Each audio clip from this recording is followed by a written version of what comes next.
नमस्कार दोस्तों, रंजन अमित निर्जर में आप सभी का स्वागत है। आज अपने भूगोल के लेक्चर में हम बात करेंगे जो है सूर्यातप की वितरण को प्रभावित करने वाले कारकों के बारे में। क्योंकि सूर्यातप एक ऐसा चैप्टर है जो पूरे जलवायु विज्ञान में सबसे इम्पोर्टेंट माना जाए। सूर्यातप हुआ, तापमान हुआ, इसी पर पूरे जलवायु विज्ञान निर्भर करता है। तो अब हम क्योंकि ये मुख्य टॉपिक है, इसके बारे में हम जानेंगे कि सूर्यातप यानी जब सूर्य का प्रकाश जो है पृथ्वी के धरातल पर आता है तो किन किन क्रियाओं द्वारा वह प्रभावित होता है। तो उन क्रियाओं में सबसे पहले हम बात करेंगे सौर कलंक की, सन स्पॉट, और सूर्य और पृथ्वी की मध्य दूरी की, और इसके बाद आपतन कोण की, इसके बाद वायुमंडलीय प्रक्रियाएं, फिर इसके बाद दिन की अवधि। तो इसमें हम चर्चा करेंगे। तो अब सबसे पहले हम बात करते हैं सौर कलंक की। तो देखते हैं सौर कलंक के बारे में।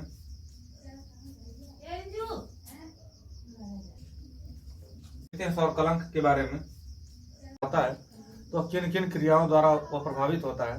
तो उन क्रियाओं में सबसे पहले हम बात करेंगे सौर कलंक की, सन स्पॉट, और सूर्य और पृथ्वी की मध्य दूरी की, और इसके बाद आपतन कोण की, इसके बाद वायुमंडलीय प्रक्रियाएं, फिर इसके बाद दिन की अवधि। तो इसमें हम चर्चा करेंगे। तो अब सबसे पहले हम बात करते हैं सौर कलंक की। तो देखते हैं सौर कलंक के बारे में। इसको फोटोस्फीयर कहा जाता है। सूर्य के बाह्य धरातल फोटोस्फीयर में,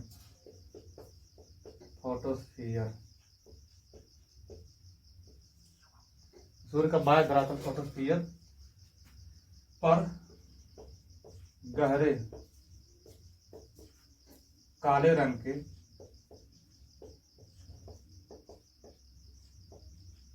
शीतल क्षेत्र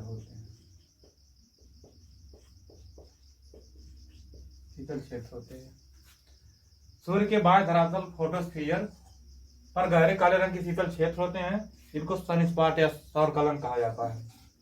अब इन सौर कलंकों को जो शीतल क्षेत्र, देखिए इसमें दो शब्द इस्तेमाल हुए हैं, एक गहरे काले रंग और शीतल क्षेत्र। इसे शीतल क्यों कहा जाता है और काले रंग का होता क्यों है, इसके पीछे कारण यही है कि चूंकि आप जानते हैं फोटोस्फीयर का तापमान 6000 डिग्री सेंटीग्रेड है, और जो सन स्पॉट होते हैं इनका टेम्परेचर लगभग 6000 डिग्री सेंटीग्रेड से, यानी इस जो बाह्य धरातल सूर्य का फोटोस्फीयर है आसपास की सतहों से लगभग 1500 डिग्री सेंटीग्रेड कम होता है इनका टेम्परेचर। अब चूंकि धरातल का तापमान 6000 डिग्री सेंटीग्रेड है और इसका तापमान 1500 डिग्री सेंटीग्रेड उससे कम है, इसलिए इसको जो है फोटोस्फीयर की अपेक्षा शीतल क्षेत्र कहा जाता है। अब हम यह जानेंगे कि ये सौर कलंक बनते कैसे हैं और सूर्यातप की मात्रा को किस प्रकार से प्रभावित करते हैं। देखिए, सूर्य के अंदर आपको पता है कि हाइड्रोजन किसमें चेंज होती है, हाइड्रोजन इंटरचेंज होती है हीलियम में। तो जिस स्थान पर हाइड्रोजन हीलियम में परिवर्तित होता है उस स्थान को ही क्या कहा जाता है, सौर कलंक कहा जाता है। सौर कलंक। आपको मालूम है कि जब हाइड्रोजन किसमें चेंज होती है, 4 हाइड्रोजन मिलकर हीलियम बनाते हैं, हीलियम 2He4 का निर्माण होता है, और इसके साथ साथ बहुत अधिक मात्रा में ऊर्जा उत्पन्न होती है, बहुत ज्यादा मात्रा में। और ये सन स्पॉट जो सौर कलंक होते हैं वह क्षेत्र होते हैं जहां पर हाइड्रोजन हीलियम में चेंज होता है, और हीलियम में चेंज होने के बाद बहुत अधिक मात्रा में यहाँ से ऊर्जा रिलीज होती है, यहाँ से बहुत अधिक मात्रा में ऊर्जा निकलती है। तो बहुत अधिक मात्रा में ऊर्जा निकलने से जो है यह क्षेत्र काले हो जाते हैं। क्योंकि आप देखते हैं कि जब मान लीजिए कोई वस्तु जलती है तो उसमें से बहुत सारी ऊष्मा निकलती है, और जलने के बाद जो ऊष्मा निकलती है तो वस्तु काले रंग की हो जाती है। उदाहरण के तौर पर आप लकड़ी देखते हैं, लकड़ी भी जलती है तो इससे बहुत अधिक मात्रा में ऊष्मा जब निकल जाती है यह ब्लैक कलर की हो जाती है। तो आप इसको बारे में समझ सकते हैं, ये प्रक्रिया इसी प्रकार से है। तो जब यहाँ से बहुत अधिक मात्रा में ऊर्जा निकलती है तो यह लगभग काले रंग का हो जाता है। इसीलिए कहा जाता है कि जब सौर कलंकों की संख्या बढ़ती है सूर्य के धरातल पर तो पृथ्वी को अधिकतम सूर्यातप प्राप्त होता है। अब हमें जानेंगे इसका करंट डाटा क्या है। अब देखिए, तो आपको पता चल गया कैसे क्या होता है। तो जो सौर कलंकों की संख्या होती है यह जिसे 100 के अंतर में पाई जाती है, लगभग 100 इनकी संख्या होती है। तो लगभग ये जो है सौर कलंक 11 से लेकर 21 वर्षों में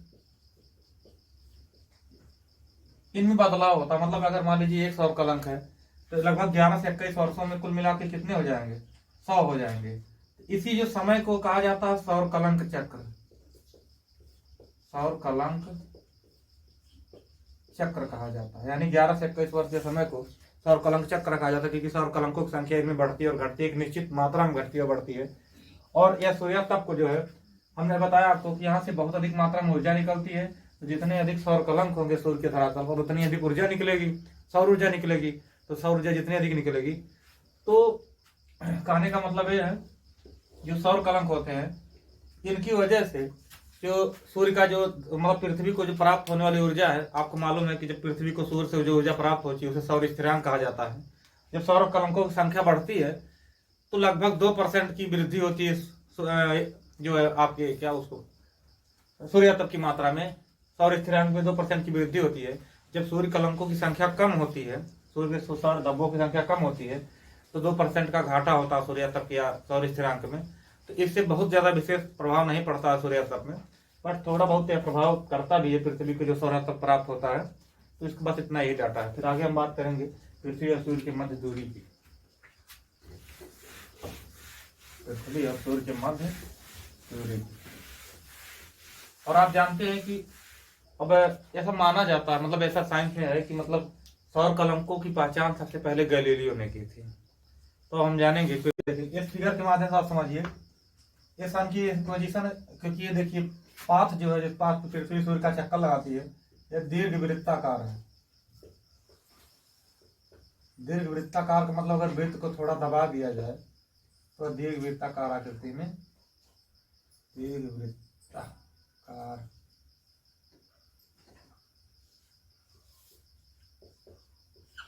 ये पाथ है दीर्घ वृत्ताकार। अब देख सकते हैं आप दीर्घ वृत्ताकार होने के नाते पृथ्वी जब यहाँ पर आती है, देखिए यहाँ से लगभग 147 मिलियन किलोमीटर दूरी है, और यह दूरी लगभग क्या है, बहुत न्यूनतम बहुत कम दूरी है। यानी जब पृथ्वी सूर्य के सबसे पास आती है उस अवस्था को, मतलब उसमें जो 147 मिलियन किलोमीटर दूर होती है, उस अवस्था को उपसौर कहा जाता है। उपसौर कहा जाता है। यह अवस्था 3 जनवरी को होती है, देखिए। और जब पृथ्वी सूर्य से सबसे अधिक दूर जाती है, लगभग 152 मिलियन किलोमीटर दूर रहती है, तो उस अवस्था को अपसौर कहा जाता है। यह अवस्था 4 जुलाई को होती है, क्या समझिए। तो अब यह होना यह चाहिए कि पृथ्वी के जब सूर्य से दूर होती है उसे न्यूनतम तापमान प्राप्त होना चाहिए, और जब पृथ्वी सूर्य के नजदीक होती है तो उसे जो है अधिकतम तापमान प्राप्त होना चाहिए। होता भी ऐसा है, बट कहने का मतलब यह है कि आप देख रहे हैं जब पृथ्वी सूर्य के एकदम सबसे नजदीक है तो उत्तरी ध्रुव में आप देख पा रहे हैं कि यहाँ पर जो है शीत ऋतु पाई जाती है। उत्तरी ध्रुव पर कैसी ऋतु पाई जाती है, शीत ऋतु पाई जाती है, ठंडी। और दक्षिणी ध्रुव में क्या पाया जाता है, ग्रीष्म ऋतु पाई जाती है, क्योंकि सूर्य मकर रेखा पर लंबवत चमकता है इस दशा में। तो इस यहाँ पर जो है ग्रीष्म ऋतु पाई जाती है, उल्टा अनुपात हो जाता है, क्योंकि यहाँ पे अधिक तापमान प्राप्त होना चाहिए। और उत्तरी ध्रुव में जो है शीत ऋतु पाई जाती है, दक्षिण ध्रुव में ग्रीष्म ऋतु पाई जाती है। और इधर पोजीशन में आप देखिए अपसौर की स्थिति में, अपसौर की स्थिति में उत्तर जब सूर्य से पृथ्वी अधिक दूर होती है तो होता यह है कि यहाँ पर उत्तरी ध्रुव में दिन मतलब सॉरी उत्तरी ध्रुव में जो है ग्रीष्म ऋतु पाई जाती है, और दक्षिणी ध्रुव में यहाँ पर देखिए आप इसकी डाटा को, उत्तरी ध्रुव में क्या है, ग्रीष्म ऋतु है, ग्रीष्म काल है। और यहाँ पर जो है दक्षिणी ध्रुव में शीतकाल है, दक्षिणी गोलार्ध में। और यहाँ पर क्या है, यहाँ पर जो है शीतकाल है, यहाँ पर क्या है, ग्रीष्म काल है। देखिए दो स्थितियां हैं। अब अधिकतम तापमान प्राप्त है, फिर भी यहाँ पर शीतकाल पाया जाता है, यहाँ पर ग्रीष्म काल। अब होता है, अब देखिए पृथ्वी सबसे अधिकतम दूरी पर यहाँ पर है, तो यहाँ पे ग्रीष्म काल, यहाँ पे शीतकाल। क्योंकि अधिकतम दूरी होती है तो यहाँ पर क्या है, ग्रीष्म काल पाया जाता है, और यहाँ पर शीतकाल। अंतर यह होता है यहाँ पर अधिकतम तापमान होना चाहिए उत्तरी गोलार्ध में, परंतु यहाँ पर शीतकाल पाया जाता है। बट इसका एक इम्पैक्ट पड़ता है, आप इसके माध्यम समझ गए होंगे ये अंतर क्या है, बट इसका एक इम्पैक्ट देखिए। तो उत्तरी गोलार्ध में शीत ऋतु पाई जाती है, इसका सूर्य के सबसे अधिक निकट होने के कारण प्रभाव पृथ्वी अपने दीर्घ वृत्ताकार मार्ग पर परिक्रमा करती है। उपसौर की स्थिति में पृथ्वी और सूर्य के बीच की जो दूरी होती है, पृथ्वी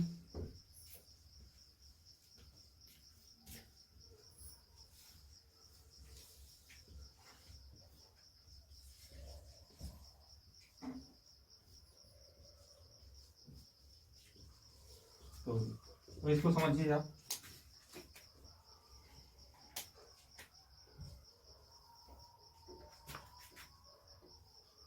इस चित्र के माध्यम से। जब उपसौर की स्थिति होती है तो पृथ्वी और सूर्य के मध्य की दूरी न्यूनतम होती है, और जब अपसौर की स्थिति पृथ्वी और सूर्य के बीच की दूरी अधिकतम होती है। इस दशा में उपसौर में 6% पृथ्वी को अधिकतम सूर्यातप प्राप्त होता है, 6% अधिकतम सूर्यातप प्राप्त होता है, और इस दशा में 6% न्यूनतम सूर्यातप प्राप्त होता है, 6% कम होता है। तो ये जो 6% की थी ये सूर्यातप की प्राप्ति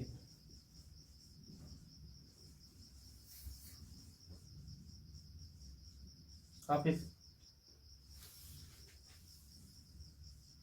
चित्र के माध्यम से समझ सकते हैं। देखिए इस डाटा को समझिए। पहले हमने कहा कि जब उत्तरी गोलार्ध में जब पृथ्वी सूर्य की एकदम निकटतम स्थिति में होती है उसको बोला जाता है उपसौर। उपसौर की स्थिति में सूर्य पृथ्वी के सबसे निकटतम होता है। तो दशा में उत्तरी ध्रुव में, उत्तरी गोलार्ध में शीतकाल की अवधि पाई जाती है और दक्षिणी गोलार्ध में ग्रीष्मकाल की अवधि पाई जाती है। परंतु ये उल्टा होता है, क्योंकि वहां पर ग्रीष्मकाल पाया जाना चाहिए। परंतु इसका प्रभाव यह देखने को मिलता है कि तब 6% जो है पृथ्वी को अधिकतम सूर्यातप प्राप्त होता है उपसौर की स्थिति में, और अपसौर की स्थिति में 6% सूर्यातप जो है पृथ्वी को न्यूनतम प्राप्त होता है, सूर्यातप की प्राप्ति। और इसके बाद देखिए, तो यही कारण है कि यह जो 6% का डाटा है, 6% देखिए आपतन कोण का मतलब पृथ्वी की सतह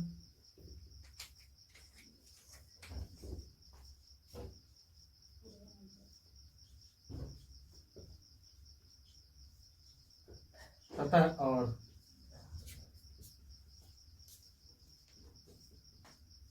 सौर किरणों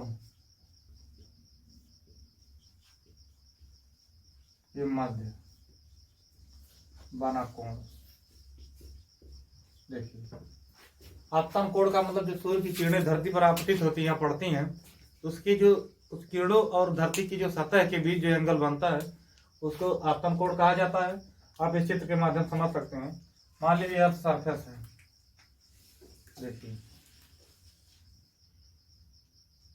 अब मान लीजिए यहाँ पे कोई किरण पड़ रही है सूर्य की, क्योंकि पृथ्वी का आकार गोलाभ आकृति का है। तो अब समझेंगे धरातल के बीच कोण कितना बना। देखिए धरातल का ये एरिया अधिकतम है 90 डिग्री का कोण बन रहा है। और जब मान लीजिए यही किरण कहाँ गिर रही है, यही किरण मान लीजिए धरती की इस सतह पर गिर रही है। अब देखिए यहाँ पर ये धरती की सतह जो है देखिए इस प्रकार से है। ये आपतन कोण में जो कमी हुई मान लीजिए 60 डिग्री है, मान लीजिए। उसके बाद आप इधर देखिए चित्र में, अगर मान लीजिए इस प्रकार से इसको देखा जाए, अगर यहाँ पर भी बढ़ रहा है जैसे आप कीड़े पड़ रही हैं, आपतन कोण में क्या होती जा रही है, कमी होती जा रही है। जब आपतन कोण में कमी होती जाएगी, आपको मालूम है, अब देखिए यहाँ पर 60 डिग्री है, 60 डिग्री है। तो मान लीजिए आपको किरणें सूर्य की मान लीजिए यहाँ पर ध्रुव पर पड़ती हैं जब, तो अब देखिए यहाँ पर क्या है, क्योंकि धरातल का से कोण कितना बन रहा है। देखिए यहाँ पर कोण हो ही नहीं है, मतलब यहाँ पर कोण 0 डिग्री बन रहा है।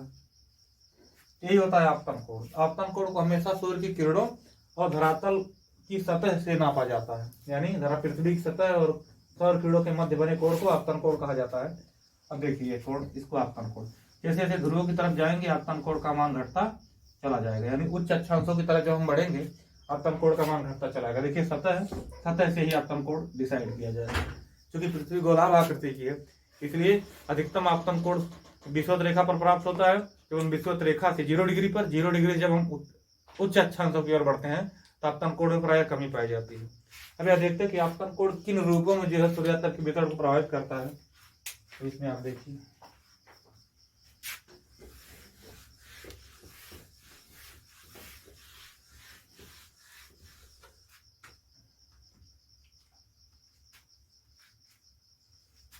देखिए आपतन कोण जो है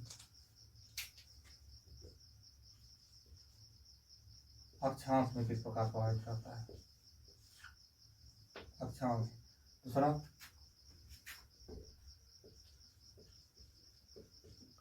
पृथ्वी का अपने अक्ष पर झुकाव,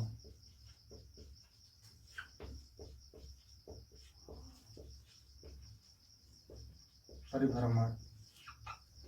उसके बाद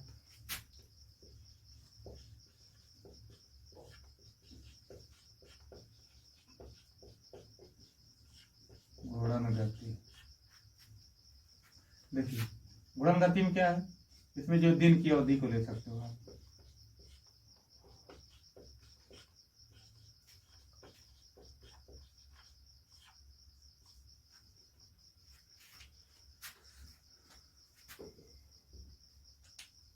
इसको आप डायग्राम के माध्यम से समझिए। अच्छा पृथ्वी का अपने अक्ष पर परिभ्रमण एवं झुकाव और पृथ्वी की घूर्णन गति या पृथ्वी की दिन की अवधि, इसको ये तीन कारक हैं।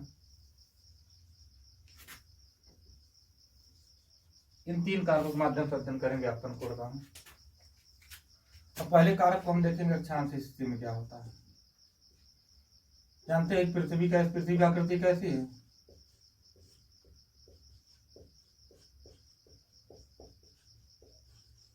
गोलाभ है। कैसी है? गोलाभ यानी गोले जैसी है। आप जानते हैं जब पृथ्वी की आकृति गोलाभ आकार की है तो जब जितने भी अभी आप देखते हैं, देखिए आप फिगर के माध्यम समझिए, अमाउंट में एनर्जी पड़ रही है सूर्य के धरातल पर, पृथ्वी के धरातल पर। ये सौर ऊर्जा की मात्रा जो है पृथ्वी के धरातल पर समान मात्रा में पड़ रही है।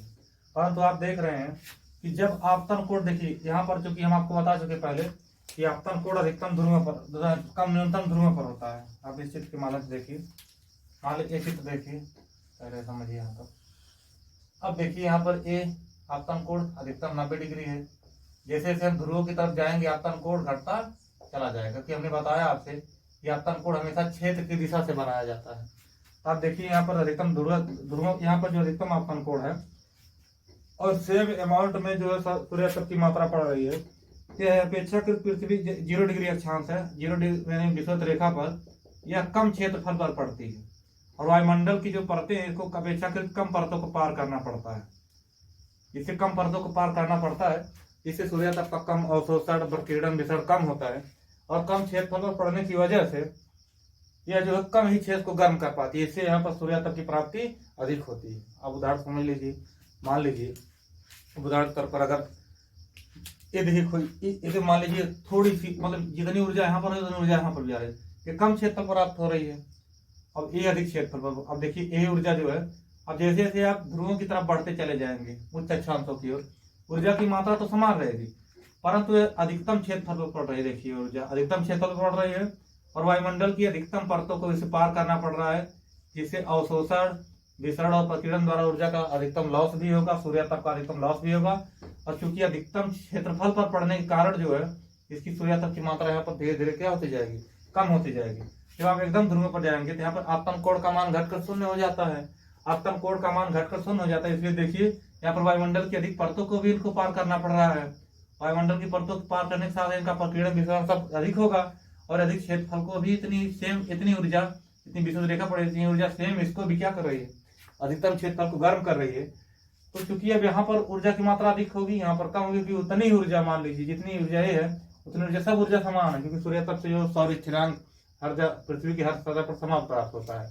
परंतु यह तिरछेपन, सूर्य की किरणों के सापेक्ष तिरछेपन के कारण उनका प्रकीर्णन, विसरण और अवशोषण अधिक होता है वायुमंडल की परतों द्वारा, और ये अधिकतम क्षेत्रफल पर पड़ती हैं, जिससे यहाँ पर सूर्य तक की प्राप्ति ध्रुवों पर कम होती है, विषुवत रेखा पर ज्यादा होती है। यह तो आपका अक्षांशीय प्रभाव हुआ। और हम अब जानेंगे आगे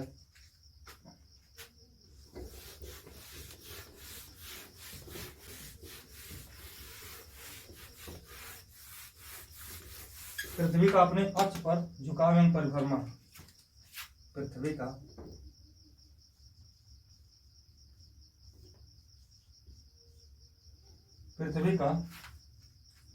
अपने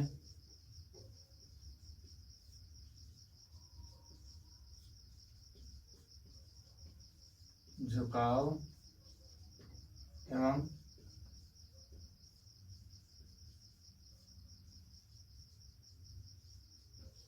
भ्रमण जब होता है, पृथ्वी का अपने अक्ष पर झुकाव एवं परिभ्रमण में 3 स्थितियां प्राप्त होती हैं।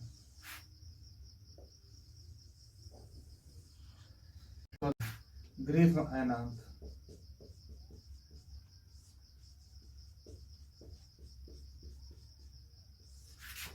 शीत अयनांत।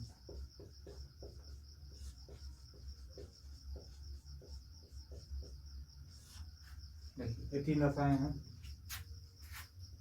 ये जब विषुव की स्थिति होती है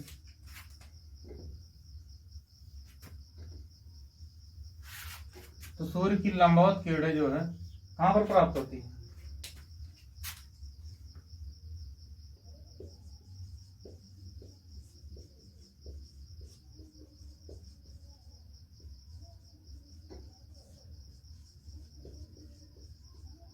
देखिए इस दशा में आप समझिए पहले फिगर को। जब सूर्य, देखिए पृथ्वी अपने अक्ष पर झुकाव पर भ्रमण करती हुई अक्ष पर 13.5 डिग्री झुकी हुई है और सूर्य के जो है दीर्घ वृत्ताकार कक्षा में चक्कर लगा रही है, तो इसमें 3 स्थितियां आती हैं। एक स्थिति आती है आपका ग्रीष्म अयनांत, इसको बोलते हैं उत्तरायण। मतलब अब इधर देखिए, ये आता है आपका शीत अयनांत, शीतकाल। उत्तरायण ग्रीष्म काल में जो पृथ्वी कहाँ कर्क रेखा पर लंबवत चमकती है। पृथ्वी कहाँ चमकती है? कर्क रेखा पर। पृथ्वी कर्क रेखा पर सूर्य की लंबवत किरणें कहाँ पड़ती हैं? कर्क रेखा पर। और विषुव के दौरान सूर्य की लंबवत किरणें कहाँ पर पड़ती हैं? विषुवत रेखा पर।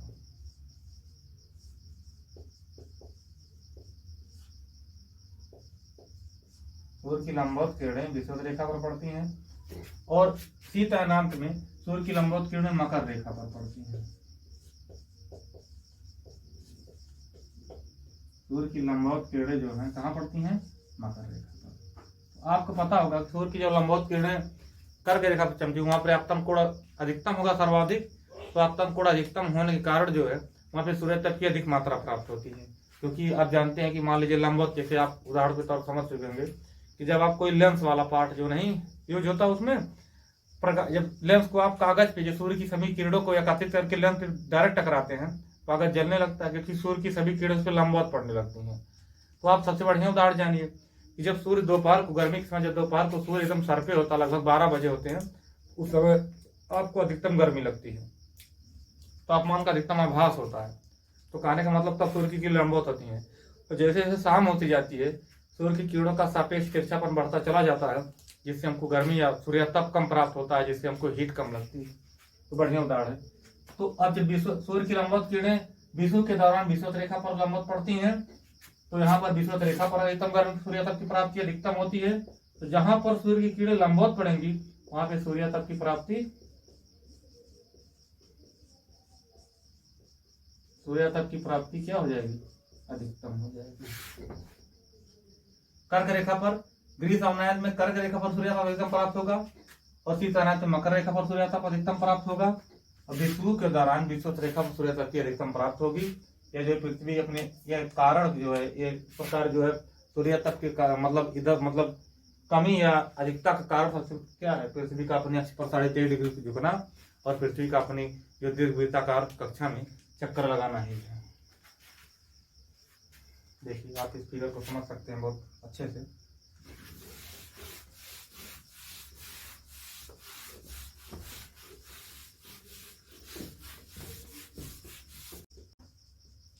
देखिए घोड़न और आपतन कोण में संबंध। अब एक्चुअली है क्या है चीज, आप समझिए चित्र को। अब देखिए पृथ्वी, चूंकि ये पृथ्वी अर्थ मान लीजिए आपका अर्थ का लोकेशन है। देखिए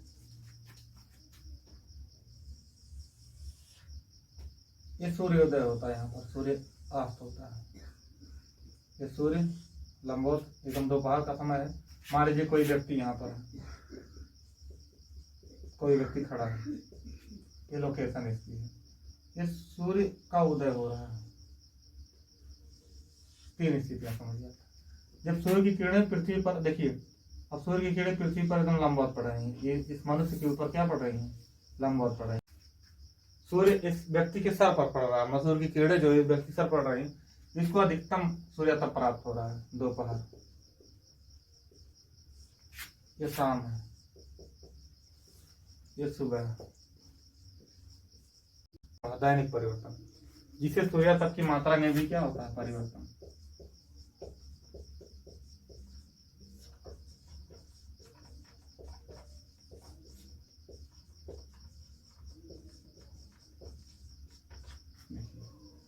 अब देखिए, अब इस सुबह की स्थिति है, मान लीजिए एक पृथ्वी आप बना लीजिए, यहाँ पर इस फिगर में आप एक फिगर और देखिए, ये पृथ्वी की सतह है। तो जब सूर्य अधिकतम यहाँ पर रहता है, और तीन स्थितियां समझिए, जब सूर्य धीरे धीरे क्या, अब इसको थोड़ी इस डायग्राम के माध्यम समझिए। जब सुबह होती है तो ये सुबह होती है तो पृथ्वी की जो सतह पर सूर्य की किरणें तिरछी पड़ती हैं, देखिए तिरछी पड़ रही हैं। तिरछा पड़ने के बाद आपतन कोण क्या होता है, देखिए तिरछा पड़ती है तो आपतन कोण क्या हो जाता है, कम हो जाता है।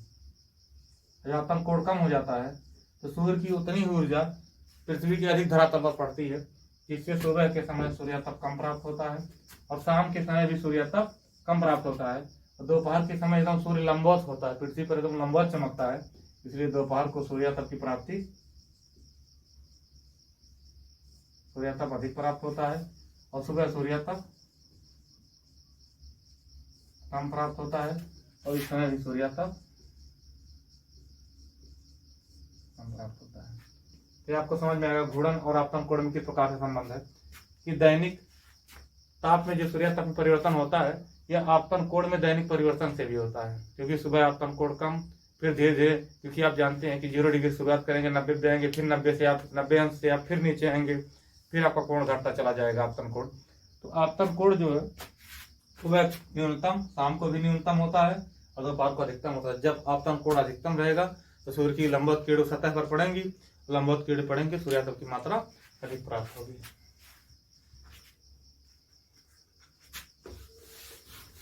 अब दिन की अवधि देखिए क्या होता है। अब दिन की अवधि का सूर्यातप के वितर पर क्या प्रभाव पड़ता है। दिन की अवधि,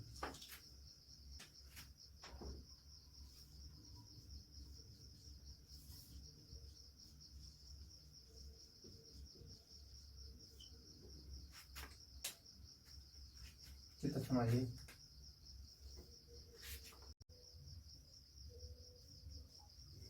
देखिए दिन की अवधि, इतने जो सूर्य की किरणें इसे पड़ रही हैं, ये भाग, इस भाग को सोलर सर्कल बोला जाता है, सौर वृत्त, इस भाग को सौर वृत्त बोला जाता है। देखिए यहाँ पे सूर्य प्राप्त करता है, और देखिए पृथ्वी अपने अक्ष पर 23.5 डिग्री झुकी है, तो सौर, अब देखिए यहाँ पर उत्तरी गोलार्ध में क्या है, दिन की, और दक्षिणी गोलार्ध में क्या, उत्तरी ध्रुव पर दिन पाया जाएगा, दक्षिणी ध्रुव पर रात्रि पाई जाएगी। अब देखिए शीतकाल की दशा में क्या होता है, ठंडी का समय होता है शीतकाल में।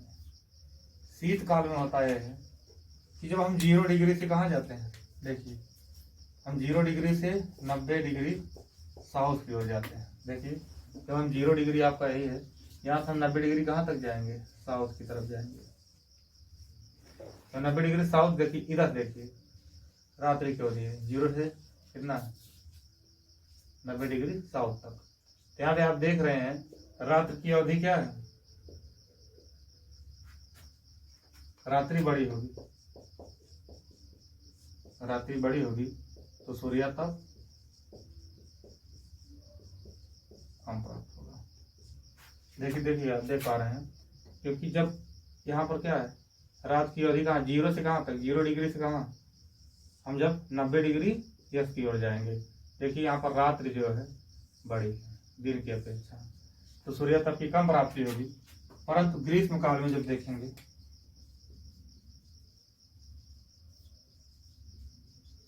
ग्रीष्म काल में हम जब 0 डिग्री से कहाँ जाएंगे, 90 डिग्री नॉर्थ जाएंगे। देखिए यहाँ पर ग्रीष्म काल की अवधि में 0 डिग्री से कहाँ पर, नॉर्थ पर जा रहे हैं, तो यहाँ पर दिन की अवधि क्या है, बड़ी है। तो दिन की अवधि